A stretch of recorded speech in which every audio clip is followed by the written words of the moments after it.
kami tindak lanjuti kepada pemerintah. Jadi rapat ini tidak memerlukan korup. Bapak Ibu sekalian, maka dengan itu rapat ini saya nyatakan dibuka dan terbuka untuk umum. Perlu saya sampaikan sebelum kita memulai rapat, ada beberapa ketentuan yang harus kita pahami bersama di forum yang berbahagia ini. Pertama, ketua rapat mengatur lalu lintas bicara, mengatur jalannya ketertiban rapat, dan mengatur agenda yang dibicarakan pada saat rapat hari ini. Bapak Ibu sekalian, pimpinan dan seluruh anggota Komisi 5 DPR RI, Bapak Ibu dari Asosiasi Pengemudi Transportasi Online, terima kasih sudah menghadiri undangan kami pada hari ini dalam rangka menjalankan fungsi pengawasan kami terkait penyelenggaraan transportasi berbasis online. Pimpinan dan anggota Komisi 5 DPR RI yang kami hormati, hadirin yang berbahagia, sebagai catatan, kemarin tanggal 20 Mei kita memperingati Hari Kebangkitan Nasional, peringatan atas peristiwa titik awal bagi bangsa Indonesia untuk bangkit dan memiliki jiwa nasionalisme, rasa persatuan dan kesatuan yang tinggi. Salah satu founding father Indonesia, Bung Karno, pernah menyampaikan sebuah kalimat terkenal dan fenomenal. Jas merah, jangan sekali-sekali melupakan sejarah. Sejarah tanggal 20 Mei itu, yang tokoh utamanya adalah ada Bung Tomo, sejak 117 tahun yang lalu, mengajarkan kita untuk berani menatap ke depan, menghadapi tantangan dan permasalahan bangsa, tidak hanya sekedar mengenang sebuah peristiwa sejarah berdirinya fundamen kesadaran kebangkitan nasional, namun juga mengenang spirit perjuangan anak-anak bangsa dalam membangun keyakinan bahwa kemajuan dan kemandirian bangsa hanyalah mungkin dicapai bila kita bangkit berdiri di atas kekuatan kita sendiri. Kebangkitan adalah sebuah ikhtiar agar pembangunan yang akan megah tetap berpijak dan bertopang kokoh pada kepentingan rakyat. Hari ini, Rabu tanggal 21 Mei 2025, kita kembali memperingati salah satu hari bersejarah di perjalanan bangsa kita. Hari peringatan reformasi nasional. Semangat perubahan yang muncul dan aksi mahasiswa dan masyarakat luas saat itu tetap menjadi sumber motivasi kita hingga hari ini dalam melindungi prinsip-prinsip demokrasi dan keadilan sosial. Pimpinan anggota Komisi 5 DPR RI, Bapak Ibu dari Asosiasi Pengemudi Online yang kami hormati dan kami cintai, kami banggakan. Kemarin tanggal 20 Mei 2025 terjadi aksi bersama secara besar-besaran dari elemen-elemen pengemudi alat transportasi berbasis aplikasi atau umum, disebut aksi driver transportasi online dengan butir-butir tuntutan antara lain. Ini yang kami terima.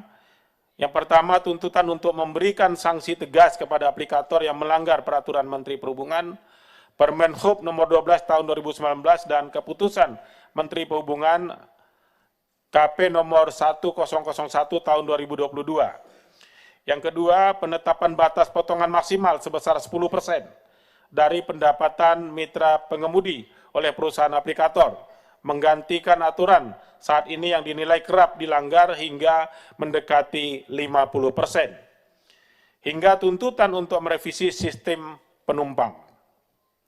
Sebuah kajian atas hasil survei yang kami monitor pernah dirilis oleh Badan Kebijakan Transportasi Kementerian Perhubungan di wilayah Jakarta, Bogor, Depok, Tangerang, dan Bekasi menyebutkan bahwa dari 2.655 responden masyarakat pengguna ojek online dan 2.016 responden mitra ojek online, terdapat sebagian besar masyarakat menggunakan jasa ojek online dari rumah sebesar 70,62% dan ke tempat kerja sebesar 29,57%.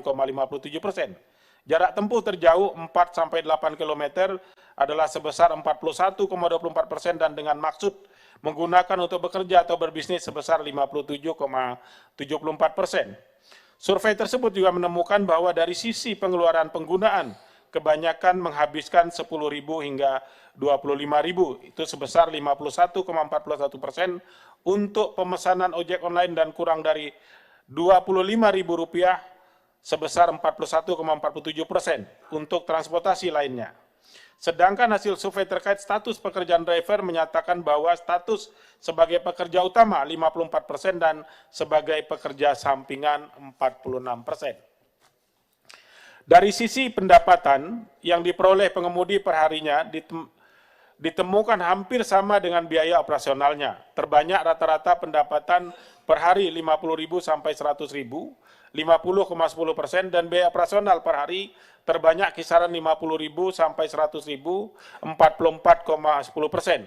Pengemudi mengaku jarang mendapatkan bonus dari aplikator sebesar 52,08%, dan sebagian besar 37,40% menyatakan tidak pernah mendapatkan bonus dari aplikator, bahkan 75,79% menyatakan jarang mendapatkan tip dari penumpang. Hingga hari ini, tanggal 21 Mei 2025, dari sejumlah aspirasi yang dihimpun Komisi 5 DPR RI, driver transportasi online masih mengeluhkan ketidakadilan yang terjadi dan memicu gelombang demonstrasi dari waktu ke waktu. Sejumlah pengamat mengutarakan bahwa demonstrasi yang terjadi hampir setiap tahun mencerminkan masih terdapat ketimpangan realisasi antara mitra pengemudi dan perusahaan aplikator. Sebagai gambaran, aksi demonstrasi besar ditandai sejak 3 Oktober 2017 dengan tuntutan terkait kenaikan tarif, transportasi sistem transportasi sistem insentif, dan evaluasi sistem suspend. Kemudian ada juga demo tanggal 23 April 2018 terkait penetapan tarif batas bawah. Regulasi pemerintah yang adil dan jaminan perlindungan hukum bagi mitra pengemudi. Aksi besar berikutnya tanggal 15 Maret 2019 dengan tuntutan terkait kenaikan tarif dan kejelasan hukum kemitraan ojol. Seterusnya ada aksi demonstrasi besar juga pada tanggal 6 Oktober 2020 dengan tuntutan menolak pemotongan komisi hingga 20% dan meminta perlindungan hukum lebih jelas dalam Undang-Undang Cipta Kerja. Demonstrasi berikutnya terdata tanggal 4 Februari 2022 yang menolak adanya sistem insentif baru serta meminta transportasi pembagian algoritma order. Kemudian 6 Juli 2022 aksi dilakukan sebagai bentuk penolakan atas kebijakan tarif baru yang ditetapkan oleh pemerintah. Ada juga terjadi aksi tanggal 7 Maret 2023 yang memprotes sistem poin serta pemotongan saldo tanpa kejelasan. Hal ini berlanjut lagi pada 10 Januari 2024 dengan tuntutan kenaikan tarif minimum dan penolakan sistem prioritas order yang dinilai tidak adil. Aksi besar kemarin pada tanggal 20 Mei 2025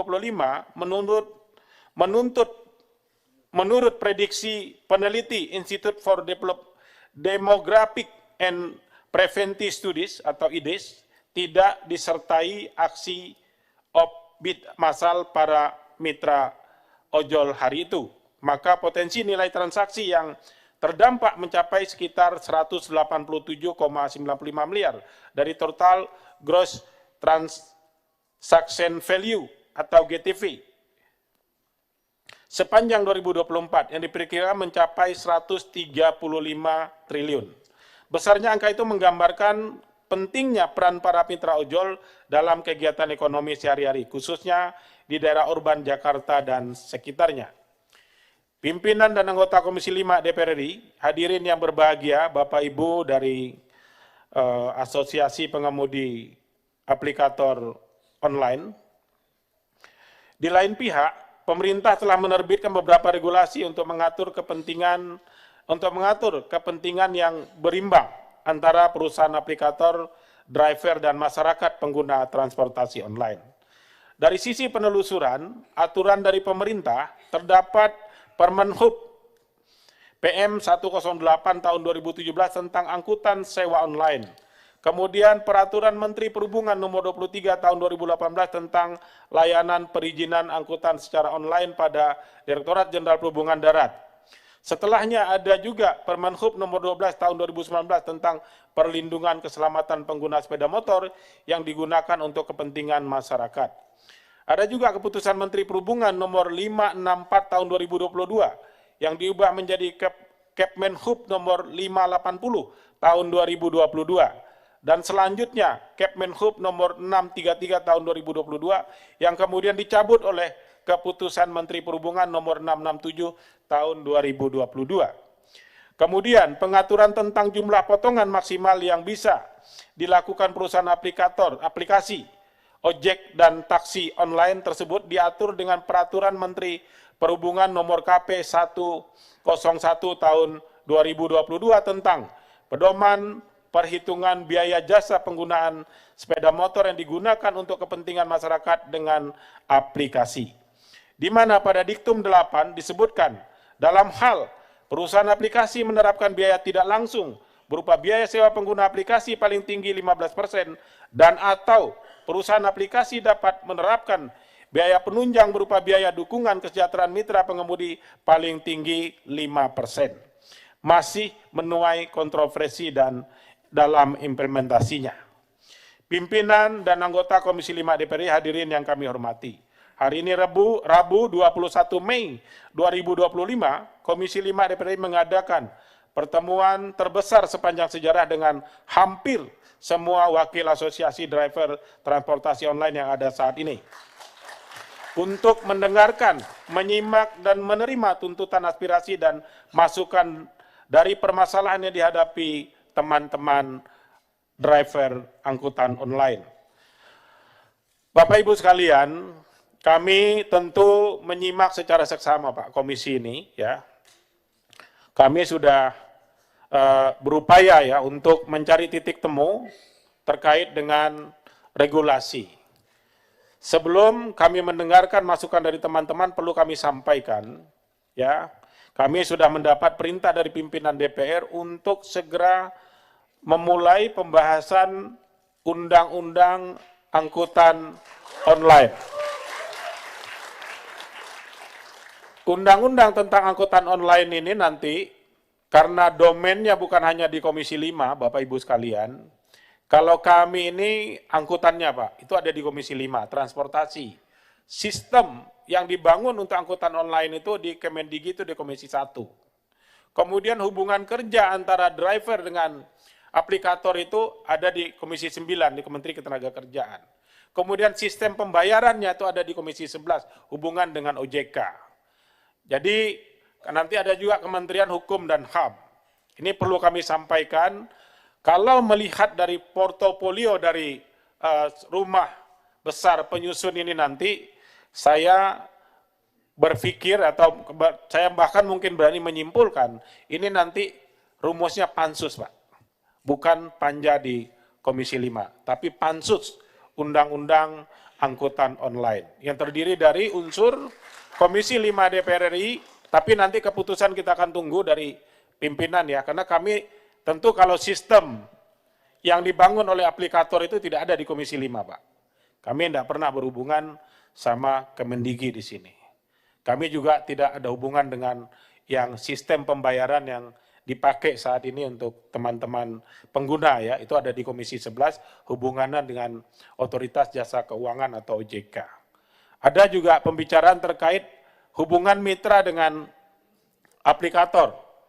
Apakah hubungan kerja atau hubungan mitra? Ini karena terkait tenaga kerja itu ada di Komisi 9 saya tegaskan kembali. Jadi ada banyak nanti komisi yang akan dilibat. Belum lagi nanti soal apakah angkutan online ini nanti misalnya motor, akan kita atur dengan motor yang berjenis khusus misalnya. Ini misal saja, berarti nanti akan melibatkan lagi Kementerian Perindustrian. Bapak Ibu sekalian jangan khawatir, seluruh pasal ayat yang akan kita bahas nanti semua akan kita konsultasikan dengan teman-teman sekalian. Supaya isi dari undang-undang ini nanti adalah untuk kepentingan kita semua. Bukan kepentingan salah satu kelompok saja. Jadi nggak usah khawatir, ya kita akan libatkan semua stakeholder terkait dalam pembahasan undang-undang ini nantinya.